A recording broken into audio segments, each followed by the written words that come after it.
flor do querer, ah, bruta flor, bruta flor.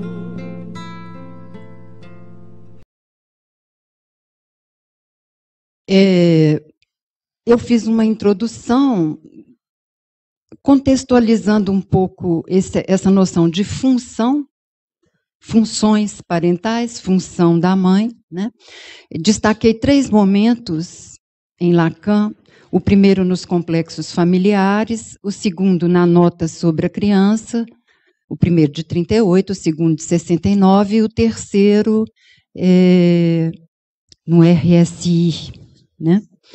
Então, no primeiro, eu só quero destacar que a função já se desenha como função simbólica, em oposição à família biológica, né, as funções parentais, a família como instituição, enfim.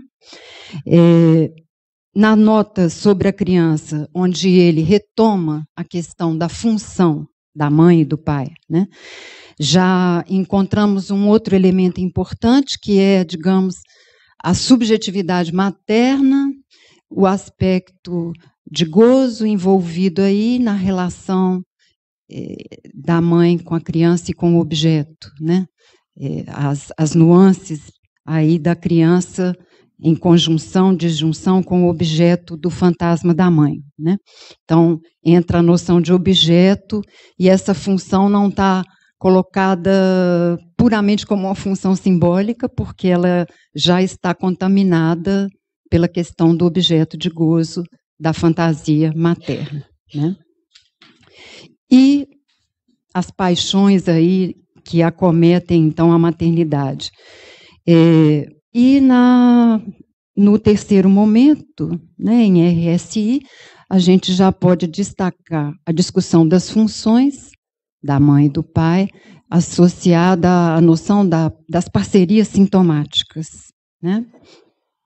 Bom, então eu contextualizei esse conceito, mas para, de fato, trabalhar um texto da Marie-Hélène Bruce que eu gostei muito, achei muito interessante, que se chama Um Neologismo da Atualidade, a Parentalidade. Né? Por quê? Porque aí a gente pode situar a mãe como função, nesses momentos que eu falei anteriormente, e como que isso sofre uma certa modificação, eu penso, a partir do conceito de parentalidade, né? Então, funções parentais não é a mesma coisa que parentalidade, segundo a Marie-Hélène Bruce nesse artigo, né? Então, ela estabelece um contraponto entre a família paternal, clássica, e a parentalidade, considerada um neologismo do discurso do mestre atual, que tem consequências diretas na estrutura simbólica da família, então, na mãe simbólica também, né? Verificamos, ela diz, um crescente apagamento da diferença entre função de pai e função de mãe, até então muito bem estabelecidas, né, na teoria e na vida, né? Por exemplo, a questão de quem é a mãe, impensável nos romances familiares do neurótico, vem se tornando corriqueira, né? A família hoje, então, frequenta muito mais o registro das invenções do que da estrutura simbólica previamente estabelecida para receber uma criança, né?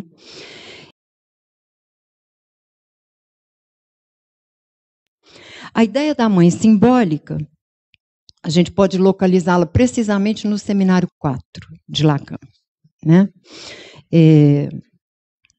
Definida como agente da frustração, ou melhor, agente do encontro da falta do objeto real, o seio, cuja presença ou ausência depende da presença ou da ausência da mãe. O debate desse seminário promoveu uma releitura da mãe na psicanálise, né? Uma releitura diferente daquela leitura feita pelos pós-freudianos, né? Que sustentava uma hipótese de uma harmonia amorosa na relação mãe-criança, né? A operação da qual se encarrega a mãe simbólica é precisamente uma operação sobre os objetos, que, a exemplo do carretel do Fordá, implica os debates da criança na sua construção como sujeito. Quando a mãe não responde ao apelo da criança, ela se torna real, uma potência real da qual depende o acesso aos objetos de sua satisfação. Por consequência, o objeto se torna simbólico, ascende ao estatuto de dom do amor materno. A frustração, portanto, modifica o estatuto do objeto, viabiliza a passagem de seu estatuto real ao estatuto simbólico.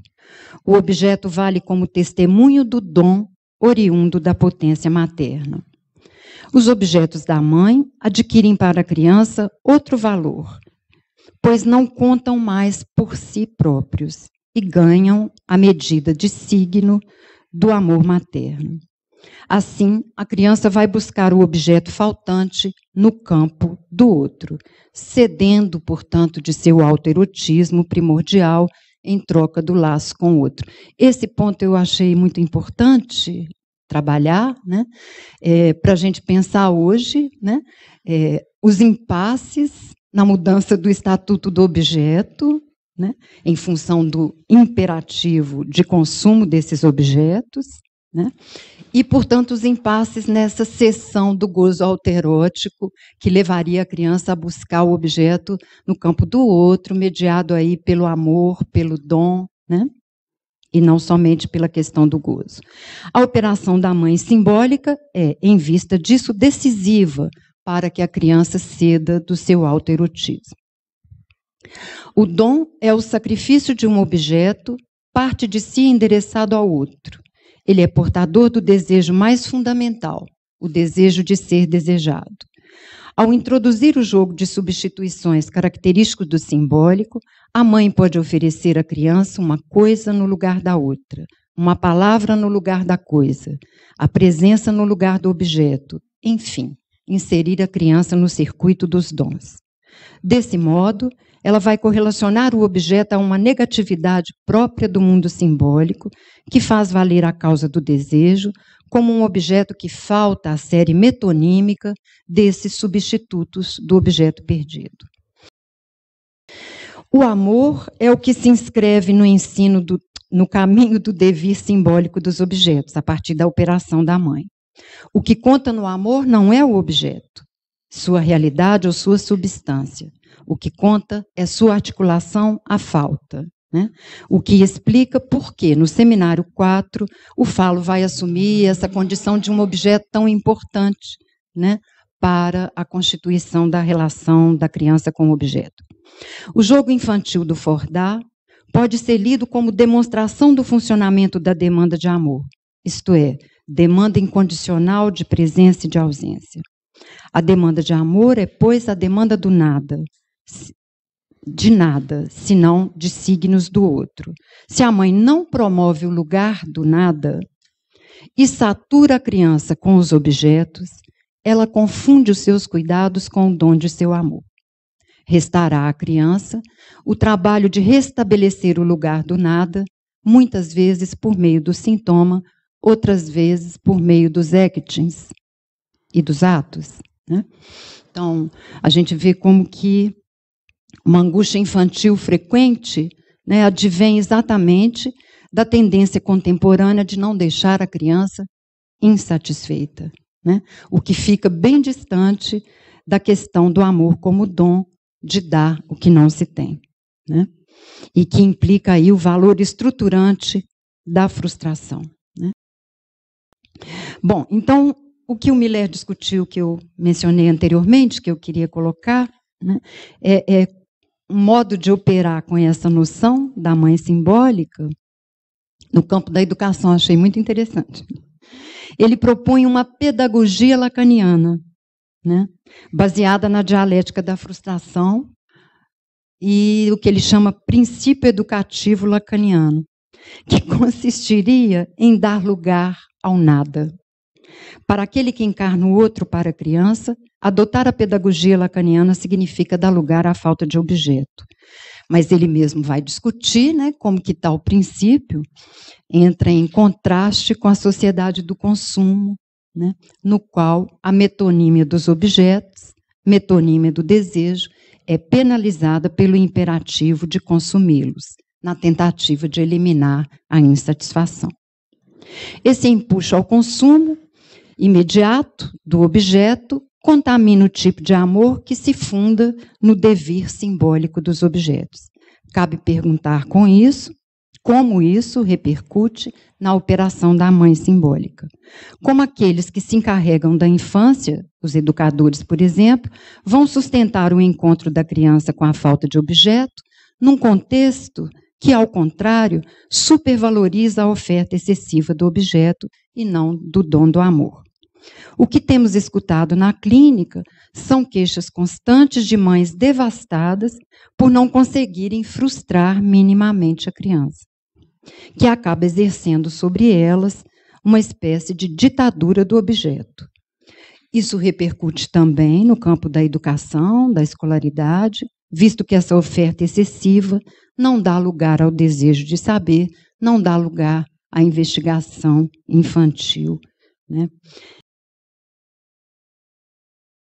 É isso. Então, a contribuição que eu trago ao tema que nos reúne hoje foi extraída da leitura desse livro que chama Mère douloureuse, do Philippe Desjorges, que tem como subtítulo A Criança Cristaliza Seus Tormentos, que eu considero interessante, pois trata-se de um encontro que coloca em evidência a dor de existir, né? É um livro que veio também porque eu comecei a identificar nesse livro um cuidado, que é dentro de um esforço que eu considero muito sério, que é o de trabalhar a transmissão da psicanálise, né? Esse cuidado diz respeito ao fio da navalha, sobre o qual todo analista caminha ao tentar extrair o singular de cada sujeito que ele acolhe, quanto essa dificuldade também em articular os avanços da teoria psicanalítica, né? E poder, eventualmente, apresentá-los aos colegas, né? No caso das mães, como melhor transmitir a complexidade dos pontos destacados, num caso, sem marcá-las das cores de uma culpabilização que muitas vezes tem custado à psicanálise não ser tomada como um lugar de endereçamento. Além disso, trata-se de não resvalar também na composição de que a tal problema ou patologia do filho corresponde univocamente a uma mãe patologizante e vice-versa.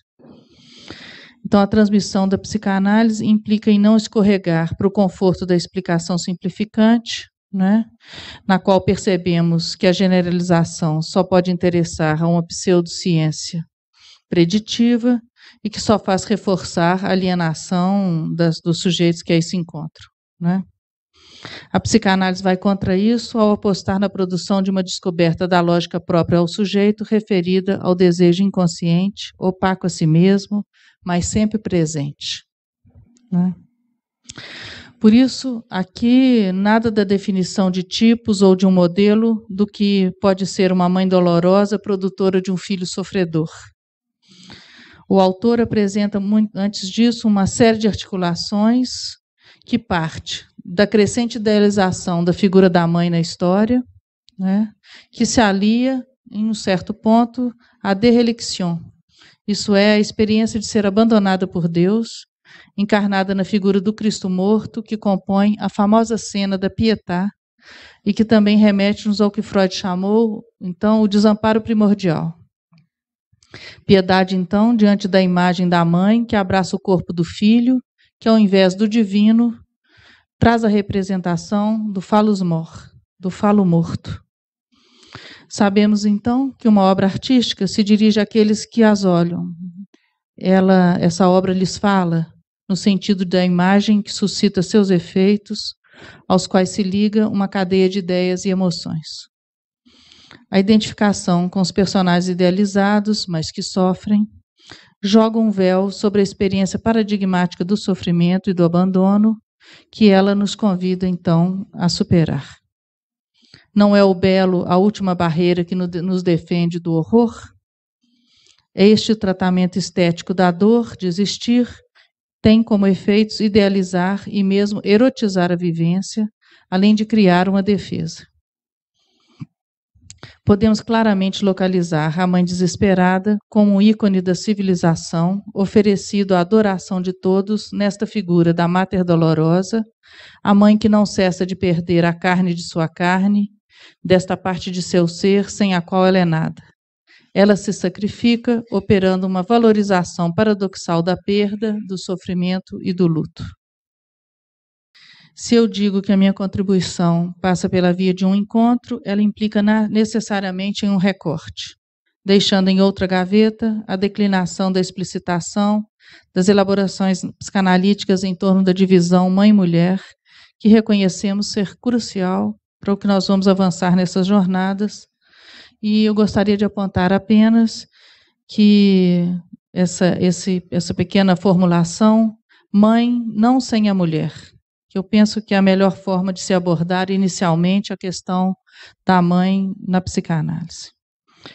Destaquemos apenas como Miller pôde opor duas figuras, a da mãe e da mulher, em relação ao inconsciente. Ele se pergunta, o que é a mulher no inconsciente? É o contrário da mãe. A mulher é o outro que encarna a ferida da castração. É o outro atingido em sua potência. O mito da Mater Dolorosa foi profusamente alimentado pela colocação em oposição levada à impossibilidade de se ser mãe e ser mulher ao mesmo tempo, uma vez que divide a vivência feminina em figuras de santas e figuras de putas, marcando ambas as figuras de uma falta em relação ao sexual. O mito de sua função ecoa e se assemelha ao do fantasma, pois toca e desvela os nós potentes entre a fantasia de uma mãe e o destino de seu filho, entre o que se agita no inconsciente de uma e o que a vida do outro realiza.